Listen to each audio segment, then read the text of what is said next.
So if you haven't beaten your favorite Batman game at a 100% completion rate, especially maybe it's the story or whatever, I'm just going to say you are a terrible I'm just joking. I'm just joking. Calm down. You're not a terrible Batman fan. I'm just kidding.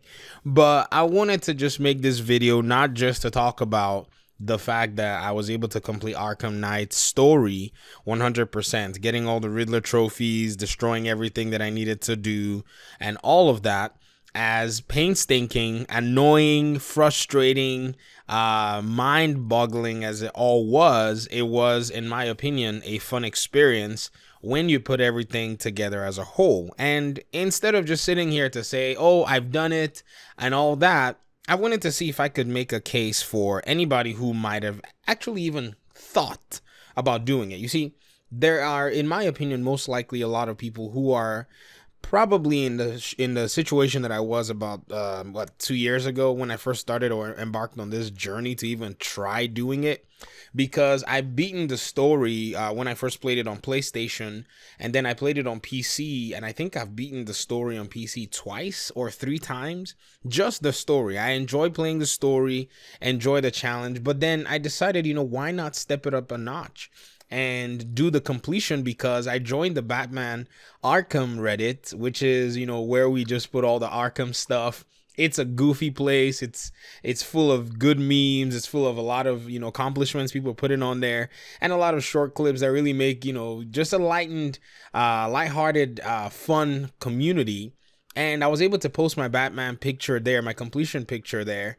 And that was something that I first started seeing when I joined this community of gamers. There were a lot of people who took pride in doing their 100% completions for Arkham Knight, especially. So why should you do this? Why should you ever go chase down 200 and I don't know if it's 240 or 260 something Riddler trophies that are hidden everywhere, buried everywhere, and do all these fetch quests? Well, I genuinely think that if you do this, you're going to appreciate the game in one aspect. There really isn't much to doing all these things. I mean, yeah, it's time consuming, it's painstaking. I will have to even confess to you guys that my wife needs to take at least 89% of the credit, because she was there researching every single trophy and pointing me to where I needed to go. Now, there were probably times where, she was like all done with Batman and she would just be like, I'm going to bed. And I would sit there for like a few more minutes hunting down some trophies myself. But when it came to, the intricate puzzle solving and all that, it was wonderful to have a partner to brainstorm with. That's one of the fun parts of doing puzzles in my house. I have a wonderful puzzle solver, somebody who's inquisitive enough in my wife. So that's definitely a thing. But if you're on your own and, or you maybe have a spouse who couldn't care at all that you're doing the 100%, is there anything that would be attractive to you to doing this? And I think that's one thing. I think the developers of this game, Arkham Knight, they wrote the characters in a specific way. And I think even though Arkham Knight may have gotten a lot of flack in its release and its maturity, I think they wrote the Riddler as, in my opinion, one of the best characters that a video game has ever written for a side villain, in a sense. Now, he is, in a sense, very intelligent in his mind. He thinks he's really intelligent, and hence he's a know-it-all, and he's very annoying. Now, have you ever had an enemy NPC crawl under your skin or almost get into your head with taunts?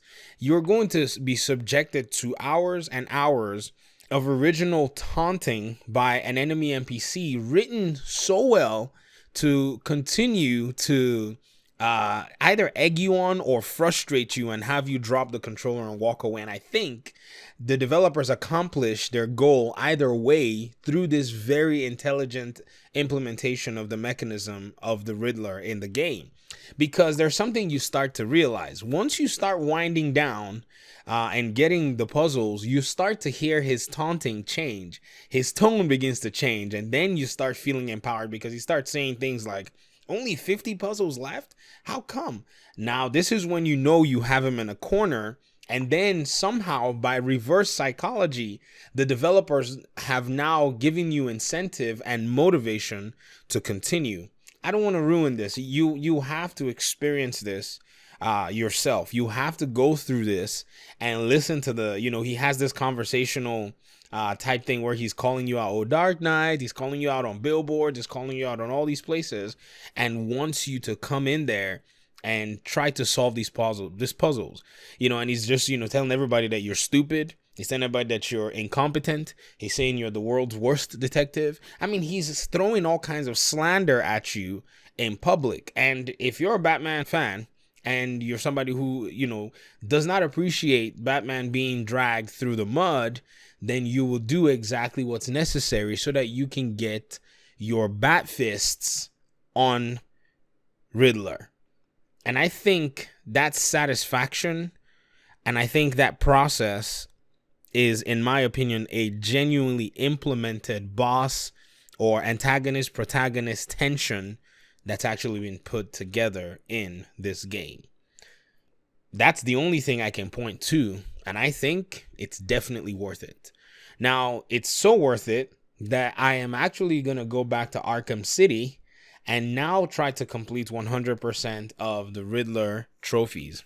I may fail, it may not be as interesting, the payoff may not be as great, but I have heard that the payoff is actually great.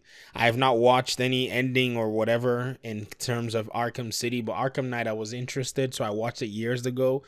Saw somebody do the 100% whatever, and it still didn't stop me from doing it myself. I'm not going to put any spoilers here, especially for those of you who may have or who are still considering doing it. So in light of all of that, I'm definitely excited that this was possible, and I'm looking forward to another Batman game because, if that happens to be the case, I will be very interested in even doing 100% completions of whatever puzzles. Now, the only thing is, I hope that they do not make it as tedious as the one in Arkham Knight was, because as interesting as that may have been, I have to confess to you that it was a tedious journey, but it was a journey that was worth doing or worth embarking on. Anyways, that's all I have for today. Thank you very much, Batman fans. If you enjoyed the video, leave a like. Please consider subscribing to the Video Game Fight School channel. And I guess I'll see you in my next video. Peace out.